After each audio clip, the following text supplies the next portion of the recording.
রাজ্য সরকারকে সরকারিভাবে চিঠি লিখব যে জুটাকে অবিলম্বে যাদবপুর বিশ্ববিদ্যালয়ে ব্যান করা উচিত। আমি তার কারণ আমি দায়িত্ব নিয়ে বলছি, জুটা বেসিক্যালি সিপিএম এর হচ্ছে প্রার্থী প্রডিউস করার একটা সেন্টার এবং মাওয়িস্টদের সাপোর্ট দেওয়ার একটা সেন্টারে পরিণত হয়েছে। অভিযোগ করছি যে এই জুটার একাধিক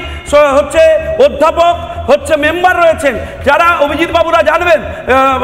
কাজী মাসুম বাবুরা জানবেন যে একাধিক হচ্ছে প্রফেসর যারা ডিপ স্টেটের হয়ে জার্মানিতে, ডিপ স্টেটের হয়ে আমেরিকাতে বিভিন্ন জায়গায় যান এবং সেটা ইউনিভার্সিটি এবং রাজ্য সরকারকে জানান না, এবং জুটাকে এনআইএ তদন্তের আওতায় আনা উচিত এবং তারা যাদবপুর বিশ্ববিদ্যালয়ের পড়াশোনা বন্ধ করে দিয়ে আমি নাম করে করে ডিপার্টমেন্ট বলতে পারি, যেমন ইন্টারন্যাশনাল রিলেশনশিপ, যেমন তুলনামূলক সাহিত্য, এই সমস্ত ডিপার্টমেন্ট ছাড়াও একাধিক ডিপার্টমেন্ট আছে যেই ডিপার্টমেন্টের প্রফেসররা সরাসরি, আমি আমার কাছে ডকুমেন্ট আছে, তারা বিদেশে যান, সেখানে থাকেন এবং দেশ বিরোধী কাজে লিপ্ত থাকেন এবং অর্থনৈতিক একাধিক সাপোর্ট মাওয়িস্ট অর্গানাইজেশন দেন। ফলে জুটা আজকে অধঃপতিত হয়েছে, সরাসরি তারা